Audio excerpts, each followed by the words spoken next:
Dokumen perjalanan.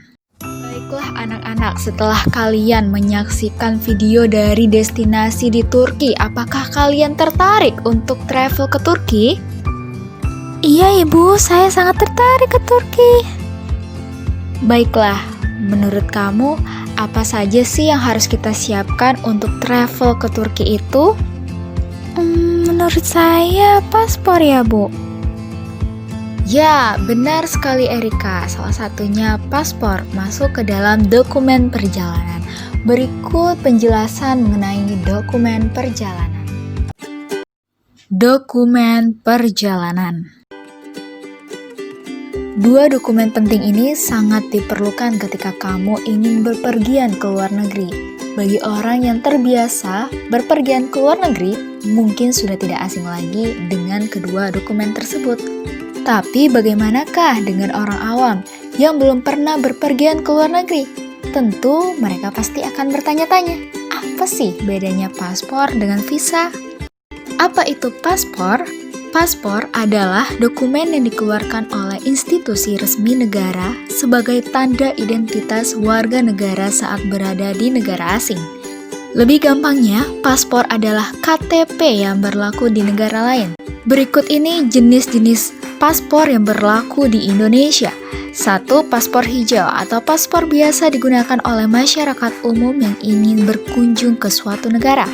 2. Paspor biru atau paspor dinas digunakan oleh pejabat atau konsultan pemerintah yang melakukan perjalanan dinas ke luar negeri.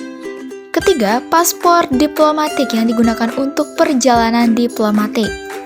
Paspor memiliki masa berlaku 5 tahun dan bisa dicabut kepemilikannya tanpa pemberitahuan.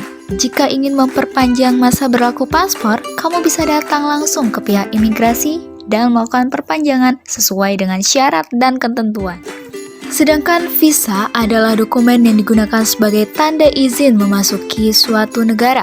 Visa tersebut dikeluarkan oleh kedutaan negara yang akan dituju. Kalau kamu ingin berkunjung ke suatu negara tapi tidak memiliki visa, siap-siap deh kena sanksinya. Dan kamu juga bisa dideportasi karena dianggap ilegal. Visa juga memiliki beberapa jenis tergantung dengan tujuan kedatangan ke negara tersebut. Berikut ini adalah beberapa jenis visa. 1. Short Stay Visa diperuntukkan bagi para turis yang memiliki masa berlaku 15 hingga 30 hari yang dibuktikan dengan tiket pesawat pergi pulang yang sudah dipesan sebelumnya. 2. Student Visa diperuntukkan kepada para pelajar asing dan berlaku hingga masa studi berakhir. 3. Temporary Worker Visa digunakan oleh para pekerja asing yang berkomitmen kembali ke negara asal sesudah masa kerja berakhir. Dan jika melebihi masa berlaku, maka akan dideportasi atau dipulangkan ke negara asal. Perbedaan antara paspor dan visa. Yang pertama, memiliki fungsi yang berbeda. Karena kedua dokumen ini tidak sama, maka kegunaannya pun berbeda.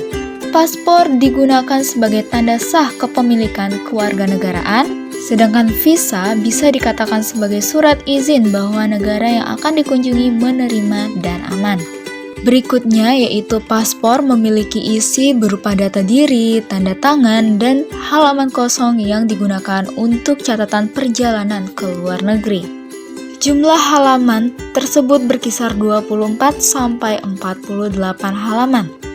Kalau kamu sering berpergian ke luar negeri, sebaiknya pilih saja yang 48 halaman. Karena halaman kosong inilah yang nanti akan diisi oleh stempel visa. Untuk proses pembuatan visa itu berbeda-beda tergantung negara yang kamu tuju. Baiklah anak-anak, itulah penjelasan mengenai paspor dan visa di dalam dokumen perjalanan. Apakah kalian paham sampai di sini? Paham ibu, pelajarannya menyenangkan. Nah, sekarang waktunya kamu mengerjakan tugas. Soal pertama, menurut kamu dokumen perjalanan apa lagi sih yang perlu kita siapkan untuk ke luar negeri? Dan yang kedua, coba kamu sebutkan negara-negara mana saja yang bebas visa untuk pemegang paspor Indonesia. Dan yang terakhir, bagaimana cara mengajukan visa? Dan jelaskan syarat-syaratnya, serta formulirnya. Minimal 2 negara ya.